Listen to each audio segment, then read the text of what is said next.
let me talk you through some of the outfit choices for the leather shoot, where they're from, kind of how I'm going to style them and why they were chosen. So to give you a bit of background, we are doing the leather trend and the leather shoot, but I'm putting a twist to it. So we have got 2 outfits that we are shooting, and I will just talk you through them now. The first outfit is made up of, and this is the main piece of the outfit, this vegan leather smart shirt, and it is from H&M.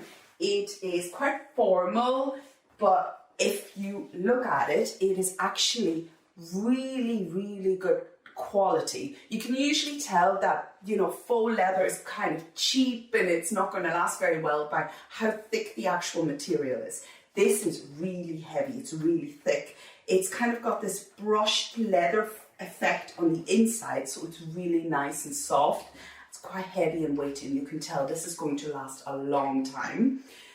So it is again in a kind of a stone colored. We're kind of keeping the color palette quite neutral, quite pale, quite along the lines of nude.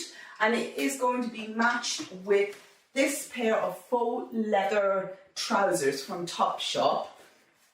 They're black, very skinny, and they are going to offset the fact that this shirt is actually quite wide, because if I wear wide and wide, it's just going to look silly on me and it'll balloon me out like nothing. So they're from Topshop and they're really nice. They're actually very soft. They feel like real leather, even though it only cost me like £36.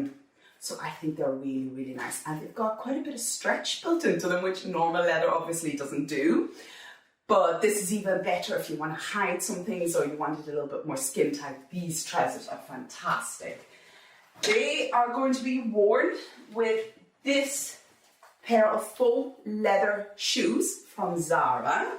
So as you can see, pointed quite high up and kind of 80s inspired, quite architectural almost. Stone again, so to match up with the H&M shirt, and then we've got the black trousers and the bag that will go with them, and it is matched up with this beautiful clutch bag from Zara in kind of a terracotta ochre style colour. It's beautiful. It's very like the Balenciaga pouch, but smaller. And that little pop of colour is going to go fantastic for outfit 1, which is basically just stone and black. Otherwise, it'll get a little bit too pale and washed out. And if you're anything like me, where you've got pale skin and blonde hair, you need a pop of colour. Otherwise, you're just going to look like you're walking around dead. That is outfit 1. And I'll just talk you through outfit 2. So the main piece for outfit 2 is this faux leather dress from ASOS, and it is just almost fully down to the floor. It is for me because I'm so short, but I've seen other people wear it as like a very long midi style dress, and it is sold out. I had to fight tooth and nail to get this because absolutely everybody wants it.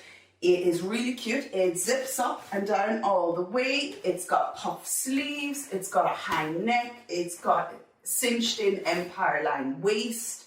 So it's very flattering on most figures. And it's a beautiful, nice brown, a light brown colour. And it is going to be matched up with these faux crocodile effect leather boots. And these are from Simi London.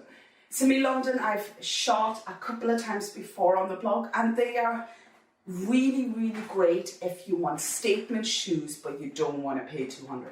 And these are another example. So nice pointed toe, stiletto heel, because God knows I love stiletto heel. It's got a very rich brown and a beautiful crocodile effect on it. They go to the knee. They are going to be under the dress, and it should be interesting enough to work.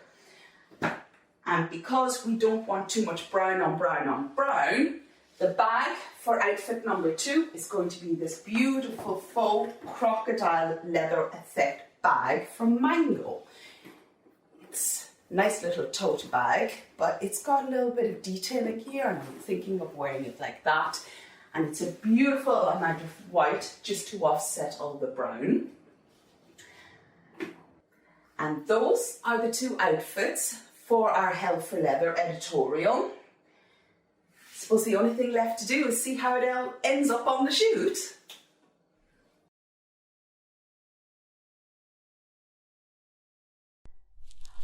Okay, so I thought I would talk you through some of the inspiration I had for the hair and makeup for the Hell for Leather shoot.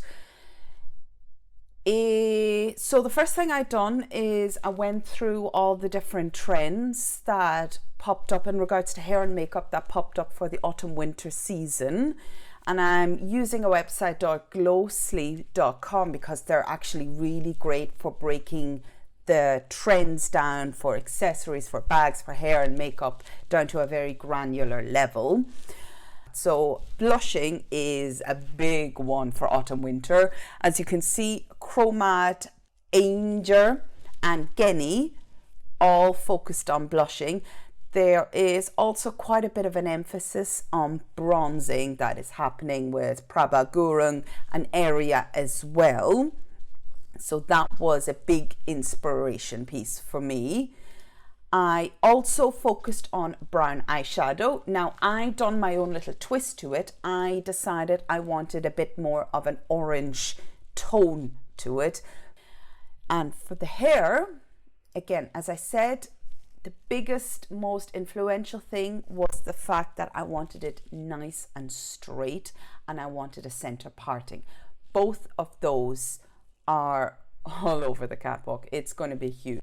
You want to wear your hair in a center parting, nice and straight.